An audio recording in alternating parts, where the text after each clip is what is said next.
Yeah, yeah. Ready? All right. There's this story when I was a kid. I was about 7 years old. I was home alone with my brother, Tyler, and my grandma was watching us, and she had stood up. I was sitting down eating pancakes. She stood up next to me, and she passed out on top of me and had a heart attack. I remember watching her struggle to breathe and kind of not knowing what to do.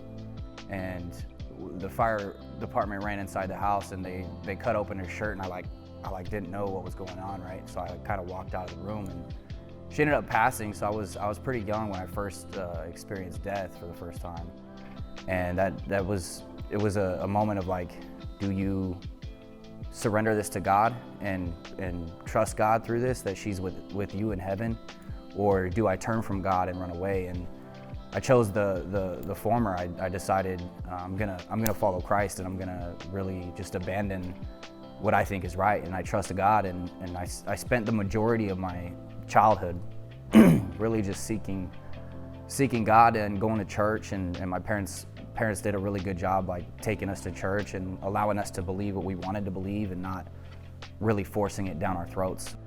Till I was like about 16, that's when I kind of had this fall away, I guess you could say, where like I started smoking weed with my brother, and we started like stealing from stores. We'd steal alcohol, and I remember really having these like secret sin struggles where like closet sin would like hold me back.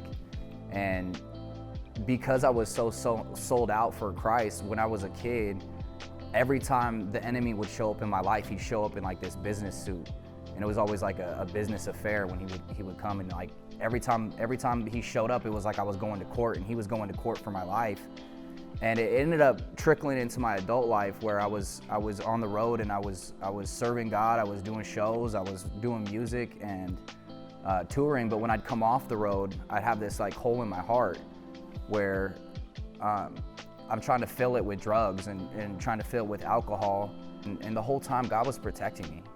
Like I can't deny that. I've overdosed 7 different times. I've been Narcaned 11. I've had guns pulled on me. I've been stabbed. I've been beat up, jumped. I've been hit in the head with rocks. I ended up going to prison. Even in prison, I wasn't serving God in prison, so I was using in prison. When I got out of prison, I still went straight back to using. I had this addiction that was gripping me, and I couldn't get away from it. And I remember just the feeling of not having anybody. I didn't trust anybody. Nobody trusted me. I burnt every bridge I had, and I didn't know what to do. I was so addicted to prescription pills and fentanyl that I couldn't get off of it. When I was in detox this last time, my mom was praying for me. She asked me, she said, "Can I pray for you?" And I was like, yeah, I guess. And I was at my wit's end. I was tired. I had so much smoke behind me from burnt bridges. I didn't have anywhere to turn. I was just so tired, and I was like, you know what, Mom, go ahead, pray. And she prayed, Lord, I just pray that you would close the wrong doors, open up the right doors, and allow Torin to surrender completely to you. About 20 minutes later, my PO shows up. My PO says, hey, you have to go through Crossroads and go finish a program, or I'm gonna violate you, and I'm gonna end up going back to prison. I ended up not doing that. I didn't want to do that. I didn't want to go to Crossroads. I was like, okay, I'm just gonna go somewhere else. So I went to a different program somewhere else, and I ended up getting kicked out of that program and didn't have anywhere to go. I showed up back here at the church, and Dave, really it was Dave who showed me the love of Jesus, because he was like, he saw how burnt I was. He saw how at my wit's end I was. He saw how I needed help, and literally did everything in his power to help me. I remember I didn't have a phone. I was just coming to borrow his phone. He's like, you don't have a phone? You can't be out here without a phone. He's like, I'm gonna take you to Walmart, go buy you a phone. He took me to the store, bought me a phone. He's like, you hungry? I'm like, yeah, I'm hungry. He's like, all right, we're gonna go get some food. We went and got some food. He's like, so where are you gonna stay at tonight? And I was like, I don't know, dude. And he ended up putting me up for 2 weeks in his house on the floor on a little standalone mattress. And I was like very humbled by that experience, because here's this dude that I kind of ran away from and treated like dirt. I stabbed him in the back and he turned around and hugged me.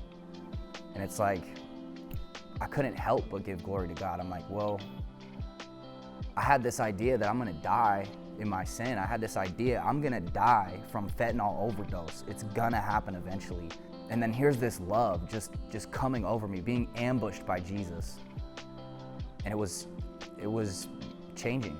It changed me. I knew that I was right where I needed to be. And I honestly, like, everything has been set up for my success. Being around you guys, being around Arcadia City Church, being around everybody here, like, it's been set up for me to be successful, just following what God has placed in front of me. I've just been obedient.